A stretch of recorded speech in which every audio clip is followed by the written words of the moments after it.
You found it. Your home for the best content on your favorite team, the Fighting Tigers of LSU. Do us a favor. Subscribe to the channel. Leave your comments below.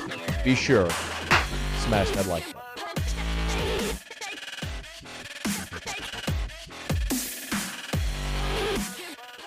Of course, Brian Kelly is entering year one here at LSU, and it was a common conversation that we had at SEC Media Days that got asked by everybody, obviously, about Brian Kelly and how the transition's going. And one of the things that I repeated often was, we're still getting to know Brian Kelly as well, because Brian Kelly showed up in December when he was hired, did the introductory press conference, and then we didn't see him again for like 3 months.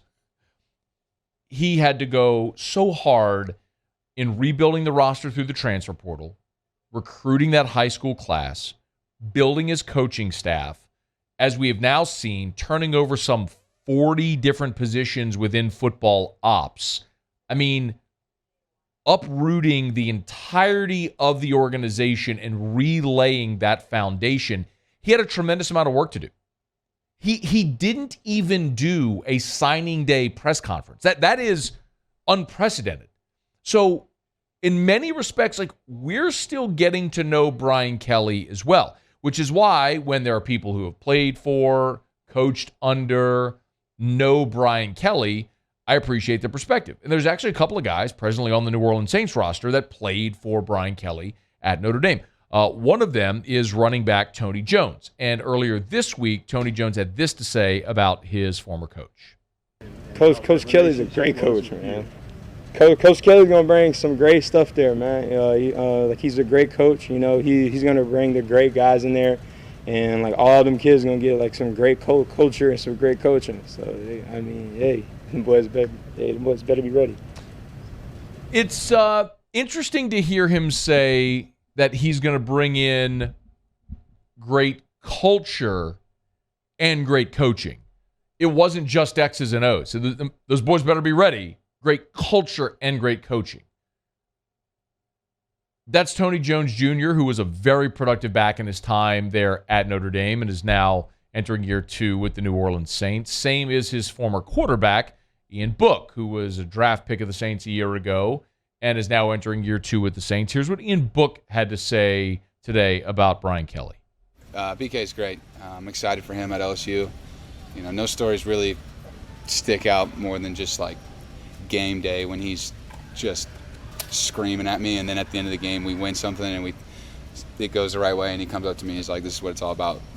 This is what happens when you don't fold, you keep fighting, and that's what we do here at Notre Dame. We win, and those are the moments that I'll remember. He pushed me to be my best, and he gave me my opportunity to play. So excited to see LSU. I've never been up there. I also want to try to go to a game. So Ian Book did play, of course, against LSU in a bowl game, in that Citrus Bowl, where he came in relief, and it worked out for the Irish that day. But the guy was a 4-year starter under Brian Kelly at quarterback. And so you hear two guys who essentially speak to what the public perception of Brian Kelly is, but I'm not even going to say spinning it as a positive, essentially shining a light on it as a positive. Tony Jones very clearly saying those guys better be ready. Here comes a culture change. But he says, I love BK, love Brian Kelly. Ian Book, all the times that Brian Kelly was in my face screaming, but after the game, when we had won a game, said that's what it was for. The results are there. So we all have this impression of Brian Kelly as the red-faced screaming guy on the sideline, but what sometimes we forget are the results. Brian Kelly has been a head coach each of the last 32 college football seasons. He's entering his 33rd consecutive season as a head football coach. Dude has a lot of lessons, and it's one of the reasons I think there's a lot of people kind of bullish on Brian Kelly. This was Doug Kazarian from ESPN. They do their daily gambling show on ESPN2. And Kazarian was asked about LSU's win total. We've talked a lot about that, and it varies a bit. They seem to have settled in at 7, but you're seeing the juice go up on LSU. I think to bet the over at 7, maybe it's something like minus 160. So you got to lay a lot to get that number, but it tells you that a lot of that money's coming in on the over. And here was what Doug Kazarian had to say about LSU and their win total this year. I'm backing a bounce-back season for LSU, taking over 7 wins. And again, it's a regular season prop bet, so it's got to go 8-4 or better. But 6-6 or worse to lose, and I just don't think that happens with Brian Kelly coming to Baton Rouge. Say what you want about Kelly, he gets the most out of his teams. In the last 41 games, of course, all at Notre Dame, where he was favored, he won 40 of them. So 40-1 straight up. Maybe not covered them all, but he obviously took care of business. It was the games facing better competition, the national championship contenders, where they were overmatched. Here, that's why he went to the Tigers, to get better recruits, which he has, and transfers. I think LSU's in for a good season, although the SEC is up. Does have to face Arkansas, does have to face Tennessee, does have to face, of course, Alabama, and then also A&M. But I still like them. FBI has them favored in 9 of their 12 games, so I'll take over 7 wins for the Tigers. That's another sharp taking over the number for LSU. And I default to this a lot, and it matters. There is no sport that we talk about where coaching matters more than football, period. We learned that in 2012 with Bountygate. Sean Payton had this great culture, great team leadership, great organization, do your job, all that stuff was lined. And Sean Payton left the building, and boom, the Saints were a mess. It matters. Head coaching matters in football. The last 2 years at LSU are a shining example of that. Ed Ogeron was a disaster. His program was a disaster. His teams on the field were a disaster. Quarterbacks looking to the sideline begging for a play, calling timeouts coming out of kickoffs. I mean, unimaginable chaos at a place the caliber of LSU. So how much is Brian Kelly worth to this team? I mean, they got questions, there's no doubt. You got quarterback issues, you got offensive line issues, you don't know who your outside corners are going to be, you're replacing all of your specialists, you've turned over your entire coaching staff. There's all that. All it's very true.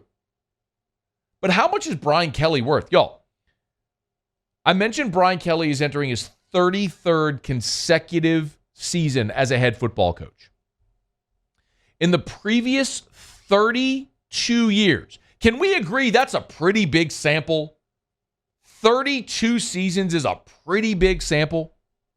In 32 seasons, Brian Kelly has had 2 losing seasons. 2. His first year at Central Michigan, they were 4-7. And in 2016 at Notre Dame, they went 4-8. And he very quickly rebounded to go 10 wins, 12 wins, 11 wins subsequently. That's the outlier. What I'm telling you is there's a large enough sample size on Brian Kelly in his career to suggest if you think this team is going sub 500, you're crazy. The coach is too good. He's too competent. He wins the games he's supposed to win. And when he has a loaded deck, he's going to get you to that next level. That's why he's here. But the reason why you should maybe be optimistic or bullish on LSU is Brian Kelly. I got a 3-decade sample size to suggest it. Hey, thanks so much for watching.